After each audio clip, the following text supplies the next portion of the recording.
bagyo, magingat po ngayon, alam. Yan pala si Erwin Dutra, oh.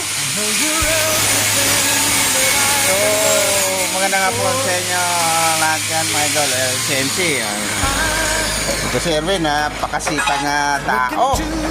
Kahit maulan, bagyo, tuloy-tuloy pa din. No? Ayan, yan si MC.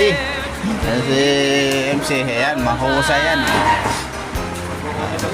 Ito yung si MC, oh. Ayan nga pala, ito lang ginamit namin mga drills dyan. Kahit na sa tina, medyo ano sa kasi madaming mga sapot-sapot, mga wire, mga tubo. Pero ayusin namin yan na ito pag natapos na namin gawa. Ayan, nilagyan na namin ng mga drills. Pa-info siya, oh. Pababa.